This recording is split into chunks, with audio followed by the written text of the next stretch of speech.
Оройн төргийн үзэгчтэй ярилцах цаг эхэлж байна. За энэ удаагийнхаа ярилцах цагаар бид Улсын хурлын 21-р тойрог хан уул дүүрэгт бие дааж нэр дэвшиж байгаа Цэрэндогийн инх хоттой ярилцж байгаа танд оройн мэнд хүргэе. За сайн манай оройн мэнд хүргэе. Ер нь энэ удаагийн сонголт бас бие дааж нэр дэвшиж байгаа хүмүүс байна. Гэхдээ нэг одоо танигдаж эхлэегүй байна л да. Нийгэмд хин бие дааж нэр дэвшиж байгаа юм болоо тийм улс төрийн намаас татгалзаад бие даагаад өөрөө улс төрд орох зорилго тавиад ингээ гарч ирж байгаа хүмүүс хэн байна вэ гэдгийг бас танилцж арай эхлэегүй байх шиг байна. Жишээлбэл таны хувьд бол ер нь өөрийгөө танилцуулах уу? За би хан уул дүүргийн 21-р тойрогт бие даа нэр дэвшигч Цэрэндогийн инх хот гэдэг хүн. За миний үндсэн мэргэжил бол багш, би Орос улсын багшийн дээд сургуулийг төгссөн.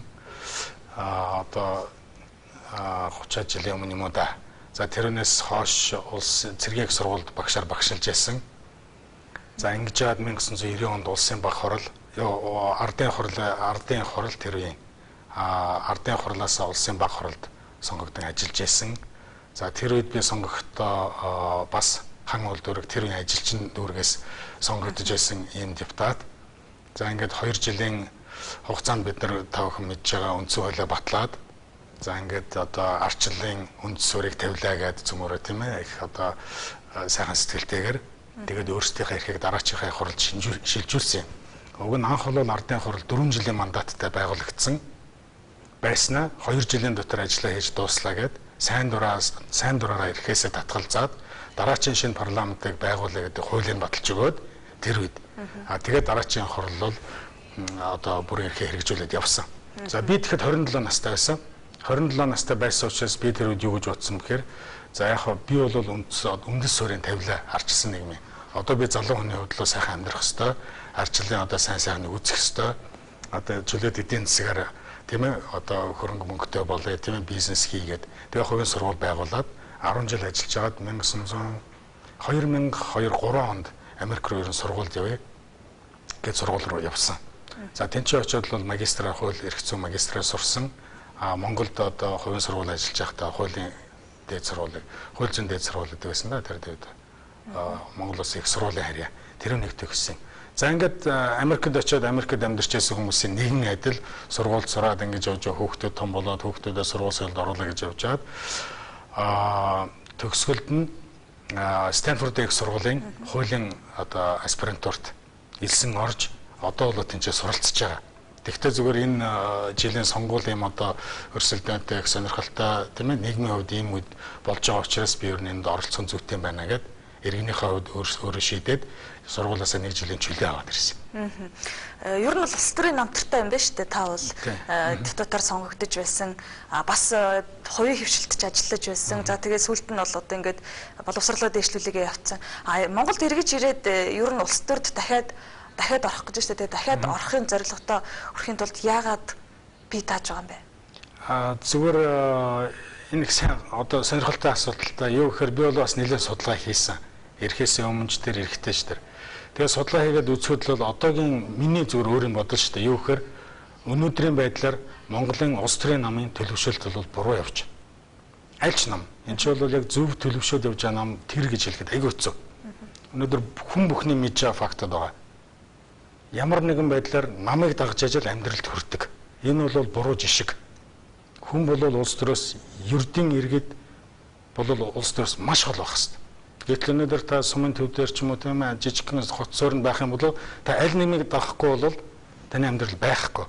Хорон дарга таныг авчна, танд тусламж өгөхгүй, таны одоо юу гэдгийг түүсний чинь зөвшөөрлийг өгөхгүй, дарамтлан та нэг нам дагах юм бол танд юм өгөн тийм ээ. Ингээд энэ маш буруу зүйл. Тэгэд энийг намууд нь өөрчилж чадахгүй байна. Өөрчилөхгүй нь өнөөдрийг хүртэл өөрчилсөн юм алга ярьж гин өөрчлөнө гэж. Гэхдээ ярих нэг өөр хийх нэг өөр. Тийм учраас би өнөөдрийн байгаа эрх орж байгаа 2 нам мөрийн хөтөлбөрөөр дэвшүүлсэн намуудын юм дотроос л тийм намын төлөвшөлт буруу явж гин. Энүүний эсрэг иргэд үгээ хэлэх гэхээр намууд нь шахаад гаргадаг. Одоо зүгээр та жишээлбэл очиод намд үгээ хэлээ тийм ээ. Дээшээ одоо намын удирдах бүрэлдэхүүнд орох бол орохгүй.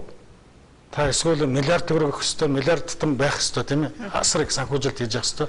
Эсвэл бол та юу гэдгийг одоо тэр намын даргаыг дагаал одоо юу гэдгийг хийгснийг хийгээл бурууч бай зөвч бай дагаал ингэж явж ивэл магадгүй таныг дэше явж байна. Би энэ буруу гэж үзэж байна. Ийм учраас би зүгээр иргэдийн нийт иргэдийн тийм ээ энэ хүсэл эрмэлзлийг төлөөлөөд Би бол үгээ хэлэх ёстой. Сонгогдохгүй надад сонирм биш. Би бол тэртээ тэргүй энэ сонгуульд их мөнгө зарахгүй байгаа. А зүгээр миний гол сонирхол юу гэхээр ард түмэнд энэ мессежийг л өргөх гэж. Ийм байна аа, энийг одоо өөрчлөх ёстой байна. Ийм учраас энэ бол ард түмний төр. Иргэд өөрсдөө барих ёстой төр. Тийм учраас тэр намаас хамааралгүй өөрсдөө бие дагаад нэрээ дэвшүүлээд гараад өөрсдийнхөө одоо ярих хийх ёстой гэсэн юм хийгээд явах бүрэн болцоо бий. А энэ болцоог бол сүүлийн хэдэн жил хаасан юм байна. Өнөөдөр ч гэсэн одоо бие дагаад нэр дэвшээд надад нэлээд хүндрэл бэрхшээл учирч байна. Тэгвэл яг хөө сайн талууд байна л да, өөрчлөгдөж байгаа ингэж байгаа. Тэгээд олон сайн хүний тусламж дэмжлэг тийм ээ. Буянаар бол одоо ингэж нэр дэвшээд ингэж явах болцоотой байгаад бас баяртай. Бас би дэж нэр дэвшиж байгаа шалтгаан бол юм байна ш. Тэгэхээр яг намгүй бол одоо ингэж бүтэхгүй болчлоо гэж штэ. Ерөөсөө л дээшээ гарч дэвших боломж байхгүй. Улс төрд орж одоо нэг намын харьяалд орохгүй л явж чадахгүй. Тэгэхээр манай одоо ирэх барьж байгаа ч гэдэм үү одоо энэ парламентод ингэж суудал авч ирсэн энэ намуудын төлөвшил парламентод одоо ер нь яаж нөлөөлж байгаа вэ? Энийг дагаад парламент ер нь төлөвшөж чадж гин үү? Ирэх зүйн төр бүрэлдэж чадж гин гэж та харж гин үү? Зүгээр яг мэдээж өөрчлөлтүүд бол байгаа. Өөрчлөлт хийгдээд яваад байгаа шүү дээ. Энийг хинч маргахгүй. Сайн зүйл бол хийгдэж байгаа. Ялангуяа одоо ирэх зүйн шинтгэлийн тухай хуулиуд орж ийн энэ л сайн. Ашиг сонирхлын зөрчлийн тухай хууль орсон энэ маш сайн. Мэдээлэл одоо тийм ээ нээлттэй байх, мэдээлэл олж авах тухай хууль орсон энэ маш сайн хуулиуд. Энийг бол би 100% дэмждэг. А тэгвэл яг намын хувьд ярихаар намын төлөвшөлт одоо саяны ярьсан шиг жоохон гажаад ингээ буруу тийш явчихад байгаа байхгүй. А энэнд бид нар яаж нөлөөлөх юм бэ? Та намгүй намын хүч байхгүй тийм ээ дэмжлэг байхгүй та яаж энэтэй тэмцэх гэж олон хүн асууж байгаа. Би тагч гараад юу ч хийж чаддаг. Үгүй тийм биш. Энд чи бол энэ сонгуулиар миний ойлгож байгаа бол нэлээд хэдэн бие даагч гарч ирнэ. Яг бол намуудын рейтинг асар доошо орсон. Намууд өөрсдөө нэг мэдээд одоо сандралдаад байна шүү дээ тийм ээ одоо та харж байгаа. Бужигнаад наашаа цаашаа мэдж байгаа байхгүй юм чи бидний хүмүүс дэмжихгүй нэ одоо яах вэ гэд бужигнаад. А иргэд бол юу гэж альч намайг бид нар дэмжихгүй. А хүний харна зөв юм яриад бидний эрх ашигыг хамгаалж чадсан бол бид нар дэмжинэ. А намын эрх ашигыг хамгаалаад явж байгаа нөхрийг бол бид нар дэмжихгүй гэдэг ерөөсөө миний одоо уулзалтаас хийж яхад нэг 10 хүний 6 тэгж ярьж байна. А тэгэхээр би бол их итгэлтэй байгаа. Энэ сонгуулиор бол ганцхан бие даагч гарахгүй. Энэ сонгуулиор олон бие даагчид гарна. А зөвхөн бүлэг байгуулах хуулиар хоригдсон байна. Энэ л бас нэг хаалт шүү дээ. А тэгвэл хэсэгч гэдэг юм уу бие даагчтай одоо юу ч гэдэг юм тийм ээ. Одоо холбооч гэдэг юм уу тийм байгуулж болно. А би бол тийм байгуулах юм бол оролцсон. А тэр үнийг бол одоо намуудад нөлөөлөх хэмжээнд л авч явна гэж бодож байгаа. Тэр бол бүрэн болцоотой. Энэ л ард түмний л бид нар ард түмний л хүүхдүүд тийм биз дээ. Бид нар зүгээр бусдын төлөөл. Тийм учраас бид нар тэр намаас айгаал энэ олон жилийн дөхтэй энэ 200 мянган гишүүнтэй нам тэгээд одоо авч явж чадахгүй бол цаана сая 800 мянган сонгогч байна шүү дээ.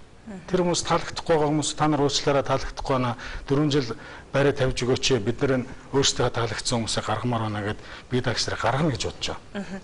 Бас сонгуулийн өмнө янз бүрийн одоо прогнозууд таамгууд явдаг шүү дээ. Тэгэхээр энэ удаагийн энэ сонгуулиар ер нь тэр нам руу илүү их хандах нэ ч гэдэг юм уу одоо юу гэдгийг тэгдэг. Тэгэхээр энэ удаагийн сонгуулийн өмнө бас ажиглаад авт ер нь сарних нэ тийм ээ. Нэг тодорхой нэг хүчин гарч ирэхгүй ер нь ийм тарамтсан одоо бүх намуудаас ч гэдэг юм уу ийм төлөөллүүд гарсан гэдэг. Заавас хүчтэй улс төрчид бие даагаад нэр дэвшээд байгаа те. Тэгэхээр их парламент ер нь одоо таны хэлдгээр бас нэлээд их тийм олон янзын төлөөлөлтөй парламент болох гэдэг шиг харагдаад байна гэдэг юм л да. Тийм ерөөсөө тэхээс өөр арга байхгүй. Одоо парламент чинь нийгмийн тусгал шүү дээ. Жижигхэн тусгал. Сая 800 сонгогчийг тусгална парламент болж байгаа 76 гишүүнээр. Тэгэхээр тэр сая 800 хүний хүсэл зориг хаана вэ? Парламент яг л тийм байна.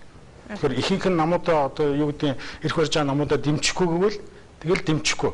Гэхдээ тэд нар мэдээж өөрсдөө нэг хэдэн тийм ээ байнгын санал өгдөг хүмүүс байх учраас тэр хэмжээгээр санал авах бах. Гэхдээ би тийм таранд нь гэдэгтээ санал нийлж байна. Олон өөр үзэл баримталтай хүмүүс гарна. Нэгдсэн нэг тийм. Тэгвэл зүгээр миний төсөөлж харж байгаа бол хоёр эрх барьж байгаа нам ивсэх гарцсан хана тийм ээ. Нэг тийм одоо туршлага болчлаа шүү дээ тийм ээ. Нэг юм яриад эсрэг намууд гэж гарч ирч байгаа гарч ирэнгүүтээ нийлээд бид нар одоо ивсэл юмаа гэдэг ингээд нийлээ явчихдаг тийм ээ. Тэр давтагдаж магадгүй л гэж бодож байна. Та бол Стэнфорд их сургуулийн хууль зүйн чиглэлээс аспирантаар суралцж байгаа тийм ээ. Тэгэхээр Монголд өрнөж байгаа энэ хууль, шүүх, за мөн цагдаа хүчний байгууллагууд гээд маш олон юм үйл явдлууд яг өрнөж байна л да. Ялангуяа 2008 оноос энэ 2012 оны сонгуулийн хоорондох энэ цикл донд маш олон үйл явдал өрнөлөө шүү дээ. Тэгэхээр энэ дээр бас хуульч хүний үүднээс тодорхой тайлбаруудыг би сонсгосон гэж хүсэж байна л да. За жишээлбэл 2008 оны сонгуулийн үр дүнгээс хойш одоо хүртэл яригдаж байгаа 7 дугаар сарын 1-ний хэрэг хамгийн сүүлийн мэдээлэлээр бол тухайн үед цагдаагийн удирдлагууд толгойлж өссөн хүмүүст нь бол одоо ялт төлөвлөсөн. Тэгэхээр нөгөө талд нь бас янз бүрийн байр суурьд байгаад байдаг. Та жишээлбэл үүнийг юу яаж харж байна вэ? Тэгэхээр энэ чинь нэгдүгээрт яг